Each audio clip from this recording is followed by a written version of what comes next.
جی اگر آپ سیدھے پاؤں پہ نہیں بیٹھ سکتے تو جیسے آسانی محسوس کرتے ہیں آپ اس طرح سے بیٹھ جائیں۔ السلام علیکم میرے بھائیوں، کیا حال چال ہے؟ امید کرتا ہوں سب خیریت سے ہوں گے۔ الحمدللہ میں بھی ٹھیک ٹھاک۔ میرے بھائیوں، جن لوگوں کو اتحیات کی حالت میں بیٹھتے ہوئے تکلیف ہوتی ہے تو وہ کیا کریں؟ اس مسئلے کو جاننے کے لیے مفتی طارق مسعود صاحب کے اس بیان کو پورا سنیے گا۔ بیان پر جانے سے پہلے میرا یوٹیوب چینل سبسکرائب کر دیں اور بیل آئیکن کو دبا دیں کہ ہر آنے والا نیا بیان آپ تک پہنچ سکے۔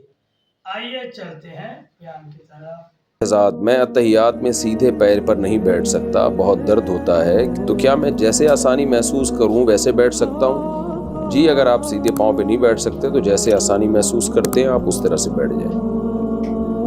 ویسے تو سیدھے پیر پہ نہیں بیٹھا جاتا، اتحیات میں الٹے پاؤں پہ بیٹھا جاتا ہے، سیدھے پاؤں کو ایسے کر کے کھڑا کیا جاتا ہے۔ تو اگر یہ آپ کے لیے مشکل ہو رہا ہے تو جس طرح آسان ہو رہا ہے آپ اس طرح کر لیں۔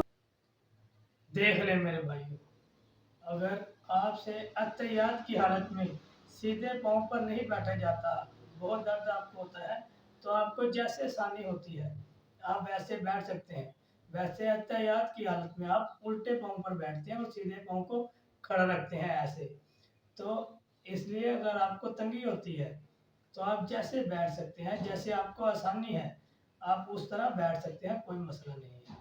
ٹھیک ہے میرے بھائیوں، اگر بیان پسند آیا ہو تو لائک شیئر کمنٹ ضرور کیجئے گا۔ پھر ملیں گے کسی اور نئے بیان کے ساتھ، مجھے اجازت دیں۔ اللہ حافظ۔